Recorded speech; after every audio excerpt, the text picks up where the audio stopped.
नमस्कार मंडळी. सातारा पालिकेची खरं तर निवडणूक लागली आहे आणि माझ्याकडे आता सागर दादा आलेत. दादा, काय सांगाल, काय नेमका प्रकार घडलाय? तुम्ही मतदार याद्यांचा बंचच घेऊन आलाय. नमस्कार, मी सागर भिसे, सातारा नगर परिषद नगराध्यक्षाचा उमेदवार.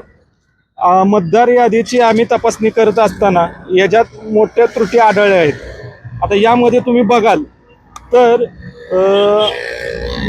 मेंगुळे रेखा सिद्धप्पा महिलेचं नाव आणि पुरुषाचा चेहरा आहे. मंजुळे पूजा हनुमंत महिलेचं नाव आणि पुरुषाचा चेहरा आहे.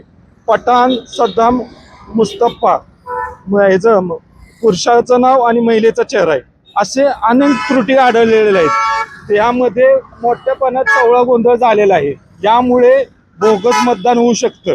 त्यामुळे निवडणूक आयोगाने ह्याच्यावरती योग्य ती कार्यवाही करावी.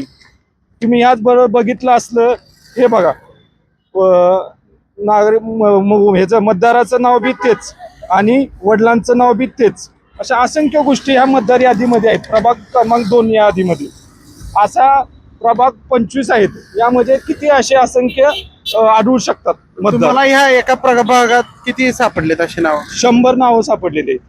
बर मग हे 100 मतदान म्हणजे एखाद्याचं निर्णायक मतदान ठरू शकतो.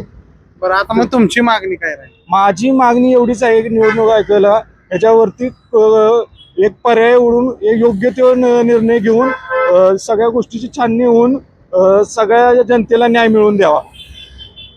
नक्कीच या ठिकाणी दादांनी सांगितलंय की सातारा पालिकेच्या निवडणुकीचा बिगुल वाजलाय.